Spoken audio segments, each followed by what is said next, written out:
While Outlander continues to turn itself around within a surprisingly light-hearted episode. Don't change the channel, don't touch that dial. We got it all on UHM. Take off your sneakers. Over the sea to sky.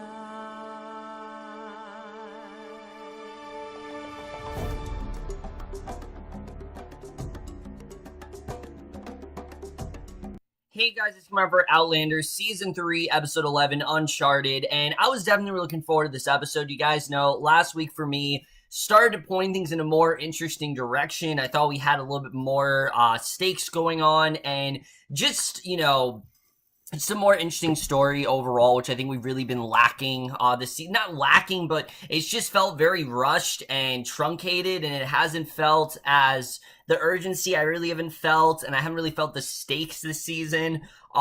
This episode was really interesting, though, because half of this episode was kind of like a survival story, like, say, Castaway or something like that. But then the other half was this really weird sort of physical comedy, which I really wasn't expecting. But yeah, this is probably the closest Outlander will ever get to a humorous episode, which, I mean, they've definitely done humor in the past. I mean, character of Mr. Willoughby, he's been kind of a barrel of laughs, and characters like Joe and things like that. There's definitely been some comedic characters on this show, but not really to this extent. We haven't had an entire episode that's more lighthearted. I did think this was a nice detour. I definitely will say that. Was it necessary? I don't know if that really is the answer, but let's just get into this episode because I definitely do want to talk about it. So we start off and we see Claire. She's in the ocean floating on her makeshift raft. And the first, I'd say, 15 minutes of this episode are honestly kind of boring. Caitriona Bell, as usual, does a great job in these first 15 minutes, but it's just very slow. It's not really that interesting. We see she's close enough to land that her little raft turns over with a small wave, naturally waking her from her attempted sleep. She comes sputtering to the surface and sees the land, being weakened by the journey through the waves. She's tossed on shore like a patch of dark and stringy seaweed, and basically she's simply, that's simply what she is. I mean, she's just another creature, pretty much just on this island. So she gets to her feet, picks up her things that float ashore with her, and we see it's this beautiful scenic view, and she lays out her things to dry, contemplates the situation, not really having any idea of where she wants to go or what really her fate's gonna be from here. So you can see she's kind of stuck, and she knows her basically, obviously the main concern is Jamie, just like how, to Jamie, Claire is paramount to everything else, but we do still see that, she's kind of confused with how she really does get there. So she can only survive 3 days without hydration. So with the sun beating down, she makes a small shelter out of her skirt to take a short respite from the sun's rays. She continues to fear for Jamie all the while, and in her wandering, she steps on a couple of flintstones and keeps them for possible later use in building a fire. So there the night she does just that. With a little practice and more than a few internal curse words, we see she does in fact build a fire. And the next morning she wakes up, there's this entire army of ants. They're just engulfing her calves and shins, and she jumps up, starts slapping them off, then tries to doctor the bites as best as she can with what provisions that she has. Obviously she doesn't really have much here. All she really has is a piece of cloth. And the thing with this is that, yes, normally I'd say this stuff is really riveting, but we know nothing bad is going to happen to Claire. We know Claire is going to be completely fine, so there is definitely a lack of care and just a lack of urgency that I do think, if maybe this was a smaller character,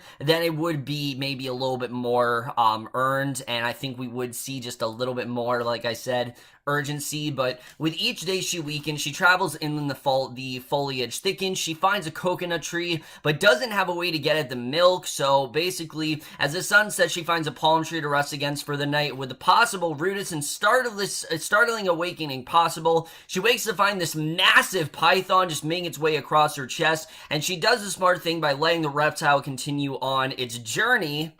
And she then gets up and continues looking for something, anything that can help her. She stops long enough to scratch at her ant bites, and when she raises her shift up, we can see the damage that these ants have actually done to her legs, which it's really significant damage. I mean, they're all like beaten up and they're bruised and there's bites everywhere. So we really see that she needs treatment, or she'll probably be, significantly scarred. So on day 3, wandering through the thick brush, she staggers into a clearing to see a priest and his dog. She passes out on the ground to the sound of the dog barking. She wakes to find herself in a bed. She's sunburned, thirsty, exhausted, and tied up. And like I said, Caitriona Balfe, she's such a good actress that she could really do anything and it'd be, just very captivating to watch because she's such a good actress in that way. She really knows how to get in tune with her roles, but this was just boring. It wasn't interesting because, again, we know nothing bad is going to happen to Claire. We know she's going to get out of this. We know she's going to survive, so it just isn't really all that riveting.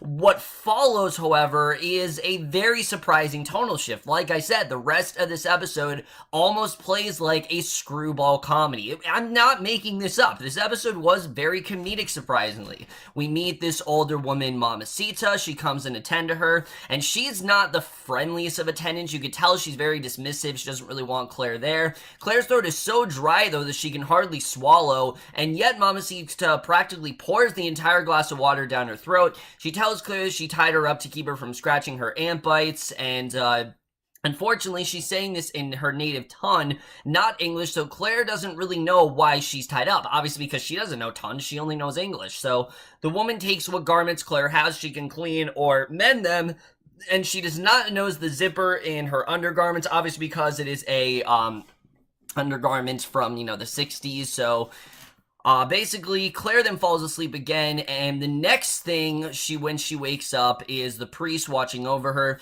The priest's name is Father Fogden, and this character was just so fun. Nick Fletcher did such a great job with the physicality of this character, just a lot of fun to watch. He warns Claire not to drink the water too quickly after he unties her. He helps her to sit up. Claire tells him she's a doctor from the colonies, and the priest likens her to St. Bridget, and Claire asks about where she is and how to get to Jamaica. And Fogden tells Claire that she's at Hacienda de la Fuente, which is a couple days travel from Jamaica. So she's really not too far. They're like very close to getting to Jamaica. So she's still determined to make it to Jamie in time to tell him of the warrants out for his arrest. And the father then walks over. He picks up a coconut, telling her it's far too dangerous for her to travel yet, according to Coco. Not the Pixar movie that came out. That is the name of his coconuts. And this is very similar to Castaway, very much reminded me of Wilson, how the only companion he has really is this coconut, and we can see this character's very eccentric, and he talks to his coconut as if it's a person, and this is probably because he really hasn't really had anyone else. Mamacita clearly is not very loving and tender and not really someone he can confide in. So really all he has is this coconut. And it's really well done. They actually did a good job of getting me to care for this character. So Mamacita takes Claire outside to a wash tub. Even though the goat's pens are close by, the cold water feels like it's this touch upon Claire's body because it's the coldest thing she's experienced in a while. I mean, she's been in like the hot desert for like 3 days now, and finally, she's feeling some sort of coldness. So Mamacita takes Claire, basically then she prepares a meal for them to eat, and while eating, Claire asks Father Fogden about how he came to be out in the Caribbean, and the priest explains he started in Cuba but fell in love with a beautiful woman and they fled the island, and the woman turned out to be Mamacita's daughter, who had actually died some years ago, and this explains Mamacita's dislike for Claire, because she was afraid that the priest would, kind of project any sort of, maybe any sort of, satisfaction that he's missing from his girlfriend, and maybe pick that up with Claire. Maybe he would try to flirt with her, maybe she was going to be a love interest, and it makes sense why Mamacita would be jealous of her, and I did think, again, that made a lot of sense here. So Claire then mentions that she needs to leave for the local town right away so she can find a ship to take her to Jamaica. And Father Fogden says she's too ill to leave for at least a week, maybe two. So she starts to argue, and Mamacita jumps in, arguing for Claire to go immediately. And of course it's not to help Claire, but instead to get her away. She wants her as far away as possible. So she goes to another room where the pair argue further. And in the adjoining room, she finds a small mirror that would fit in her pocket. She notices this beautiful dress hanging nearby. The priest comes in, explains it belonged to the love that he lost, and he tells Claire about the situation. So now Claire realizes why Mamacita was so hostile, because of the fact that, again, he confessed to Claire that Mamacita need not be so concerned because he could never forget her daughter, even though I think she wishes that he did. So Claire tells, even though I think she wishes, she thought Claire was going to replace her daughter, but that's obviously not the case. So Claire tells the priest she has such a love for her husband, and that's why she so urgently must reach Jamaica. And again, Claire and Jamie are going to meet up. It's definitely going to happen. So it's just not really all that thrilling here. But now they both understand the other situation. I did think they did a good job with showing how similar these two are. I mean, sure, the priest doesn't really have anyone, but neither does Claire at this moment. I mean, obviously she knows Jamie's out there, but she's very much alone, and the priest as well is very much alone, and I've really liked seeing that. So he says that he must console with Coco, the coconut, in the morning to be sure. So she wakes up the next morning to find her garments. They're clean and folded, and after she dresses, she has a rather loud conversation with Coco as Father Fogden comes in. Mamacita then screams from outside about a Chinaman who killed one of their goats, and when they mention this in English to Claire, she realizes they're not just talking about any Chinaman, no, they are talking about Mr. Willoughby. So she knows that this means that Jamie is on the beach nearby, therefore, she's very close to getting to Jamie. So she begs to know where. Mamacita tells her. She takes off running in the direction that Mamacita points, and on the beach we see the men who survived the misfortune that befell the Artemis as they went through the shores are gathering supplies. They lost the captain and several of the crew, which just makes me question why Captain Rains was ever a main character. I mean, he did absolutely nothing. I don't know why they bill all these people as a main character. They did this with Master Raymond last season. Master Raymond was not really a character, and I don't really think Captain Rains really was much of one either. I mean, he was no more of a character than say someone like Joe was. I mean, Joe was more of a character, and Joe Abernathy is not even credited this season, and it's ridiculous. I don't understand what the Outlander casting team is doing, but Captain Rains is not a main character. He had nothing to do in this show, but basically, Jamie is surprisingly, and I say surprisingly in a sarcastic tone because everyone knew that Jamie was going to be the captain here. Fergus, we see Marsley is there, and several others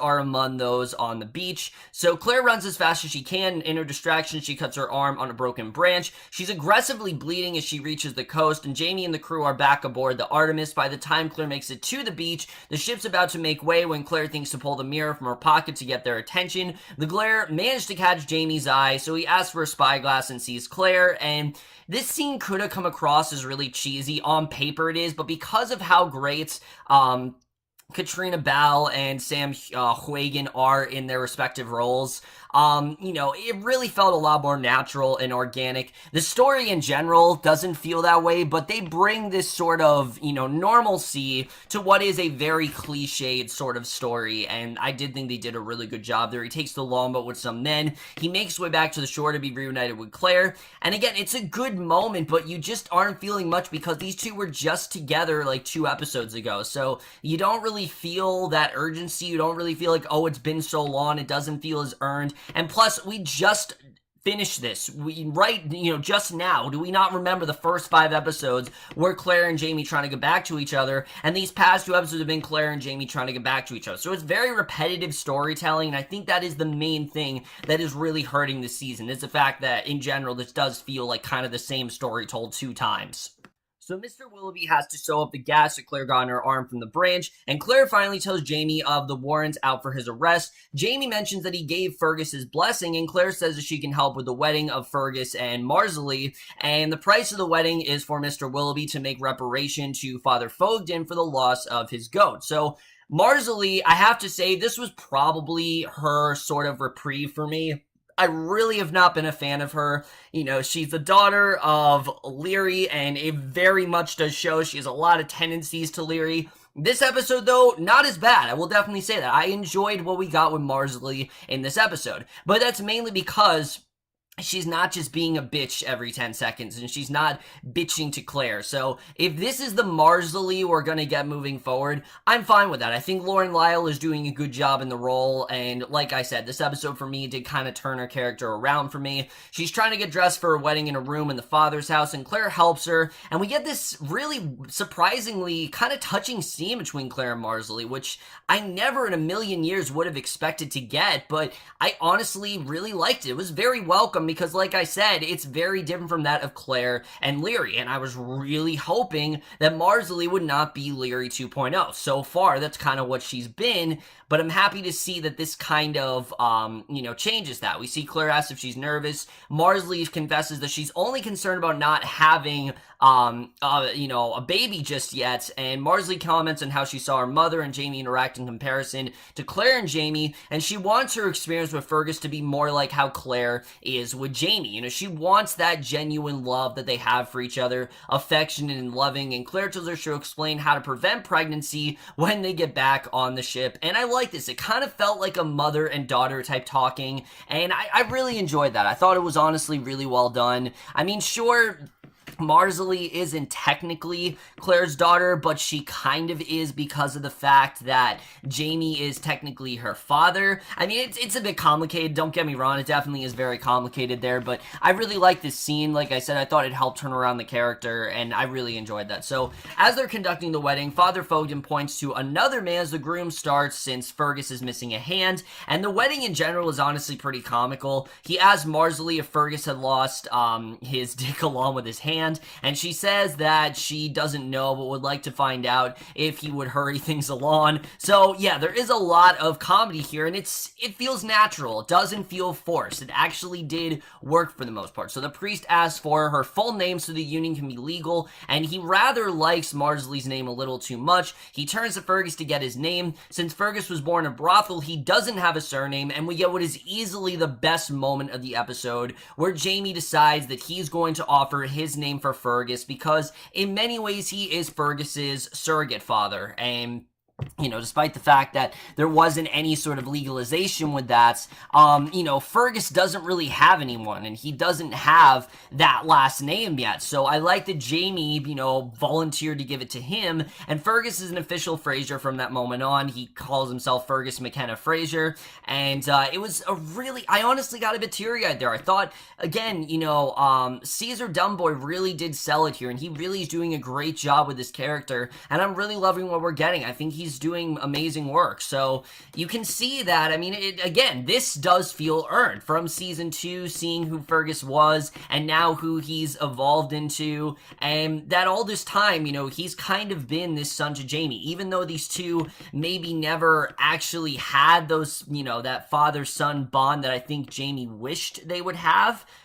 They very much did have that connection, and I really enjoyed seeing it. I thought it was honestly a very well done moment, and for me, easily was the highlight of this episode, was just seeing finally Fergus get some sort of, notification, and Jamie, who was so adamant about these two not getting married, and seeing him, not only approve, but giving Fergus his surname. It just feels like the story's coming full circle, and it definitely is one of the best moments, I think, of the entire season.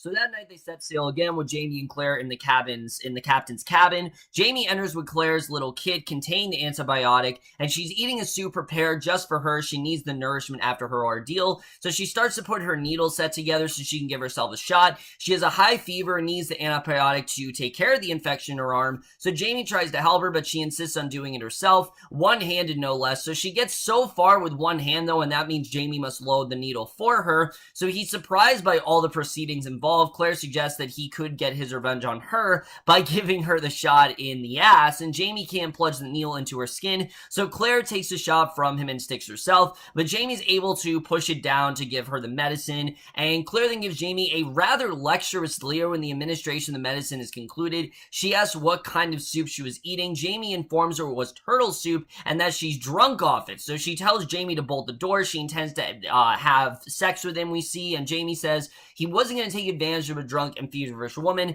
but Claire gets her way in the end, and while they are rather raucous in their activities, Mr. Willoughby comes to inquire if Claire liked the soup. Needless to say, he can't hear what's really going on behind the bolted door. He turns to go with a broad smile on his face, and that is the way this surprisingly lighthearted episode does end. So, like I said, guys, sure, this episode was definitely a bit different. That is for sure. I was not expecting them to ever go in a comedic direction in a million years. This did not seem like it was the kind of show that was doing it. It did not seem like the show was headed in that direction. But honestly, I think that's what makes this episode stand out more from the rest, because it was very lighthearted, and because that it was a lot of fun as well. It was fun to see Fergus and Marsley get married. It was fun to see Claire and Jamie reunite. It was fun to see those two kind of on good terms again, even if the show did kind of take a slight detour when I don't really think they needed to. It hasn't been that dark. Like, sure, there's been things that have gone on, but Captain Rains dying, I didn't really care about. I honestly could care less about the character. He wasn't even really one. He was just kind of the captain of the ship, and that's really it. All the stuff that's been going on, it hasn't been this, like, dark journey, and again, maybe while this wasn't necessary, it works because of the fact that the season in general has felt so rushed, so slowing down the momentum a bit does show what this show overall is capable of. It has some very talented actors. It has a lot of stuff it can do, and it also showed how talented I think César Domboy really is in this role. He had a tough challenge this year of, being Fergus and having to live up to the younger Fergus's performance, and I think he's done a marvelous job. I really loved his performance in this episode. Easily the strongest scene in the episode was Jamie giving his surname to Fergus. It felt so rewarding, and it just felt like the perfect way to, the one last piece of him giving his blessing. Like, sure, he gave his blessing, but that's him confirming that he wanted him to go through with this, and that he was completely in favor, and I really did love the way it was done. I love seeing Jamie give his name to, to Fergus. I think that was, like I said, easily the strongest moment of the episode for me, and I think they did a great job with that.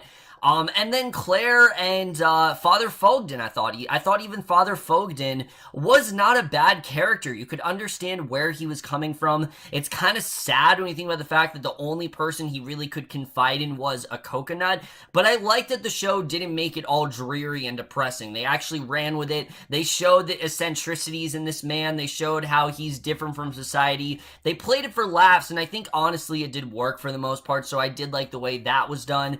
I even like the scene, like I said, between Marsley and Claire, with her talking about what she really wants from Fergus and how she wishes she had a relationship like Jamie and Claire. It just showed that Marsley is not going to be Leary 2.0. She's not resentful of Claire. Sure, she might have come off as that way, and sure, she's been a bit bitchy, but she clearly does care about Fergus, and she wants that connection, and I definitely did enjoy seeing that. I thought that was definitely a very well done scene, and again, really did turn me around on the character there.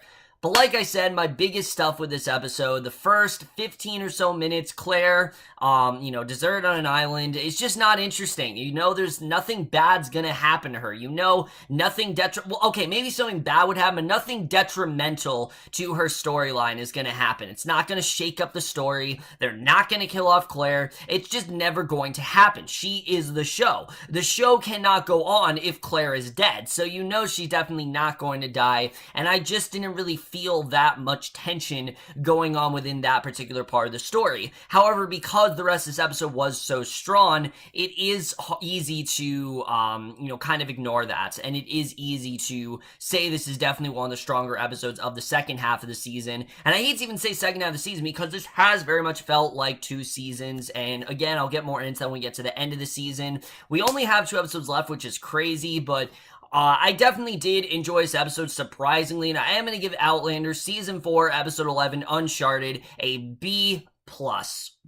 So over, guys, for this episode of Outlander, the most guys saw this episode overall, left your thoughts. And like I said, we only have 2 more episodes left this season, which it's just insane. I can't believe that we're already at that point where this season is wrapping up. It feels like it just started. And again, that's because it's felt so much like two completely different seasons. It doesn't feel like the ending to a season. It feels like the beginning of a different season. And I don't know, it's just really confusing overall. But that's in my review. Hope you guys enjoy. I'll see you guys in my next video, and I will see you guys for that. Okay, bye.